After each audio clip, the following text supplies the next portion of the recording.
yang ni hampa nampak beg dekat bawah. Dapat harga special. Yang ni pun Mira bagi special. 2 barang terbaik. Now, pukul 11.07 minit. Mira belum remove lagi makeup Mira yang jenis waterproof ni guys.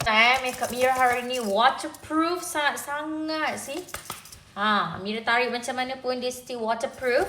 Then now, let's go remove. See that? Tengok sangat waterproof, no filter ya.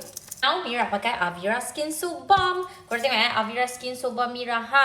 Dah nak habis dah. Mira pakai ni 2 bulan. Tahan lama. Kita letak kat sini. Letak kat sini. Dekat sini. Macam ni je dah cukup dah guys. Kita klepek tudung kita ke atas. Lepas tu kita remove. So kalau contohnya kan makeup korang yang jenis waterproof. Contoh eyeliner apa semua ni korang kan. Eyeliner Avira kan dia waterproof. So korang just macam ni je. Nampak tak? Terus hilang. Bukan sebab dia bukan waterproof ke apa memang waterproof punya eyeliner. Contoh lipstick Mira pun waterproof, kita buang dia. Nampak tak? So kita remove dia. Kita remove dia guys. Okay. Siap. Terus cayak ya hampa. Tak payah hampa nak apa ni, nak lemoy-lemoy 2-3 kali, tak payah guys.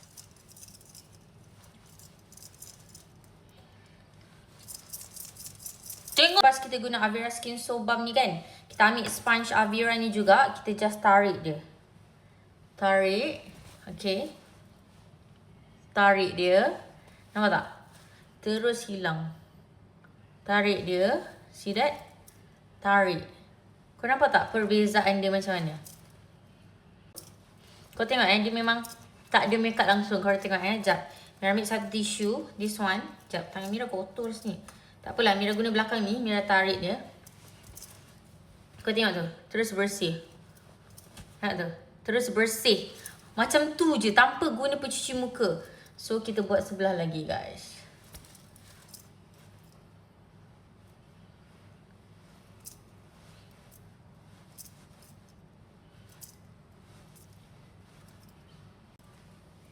Okay.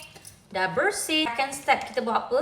Kita guna juga Avira Skin So Balm ni. Tapi tak payah banyak macam tadi. Alright. Kita jadikan dia as a pencuci muka.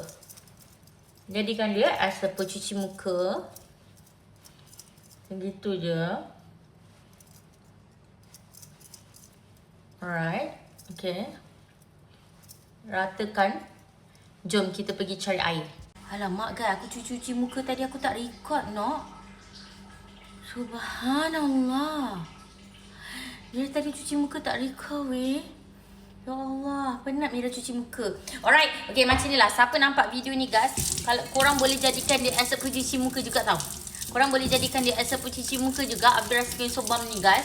And then, sangat bersih. Sebab apa tau? Sebab Mira langsung tak guna cuci muka, Mira just guna Avira Skin So Balm je. Tadi aku tak record. So, siapa yang nampak video ni, harga dia 100 ya. Okay.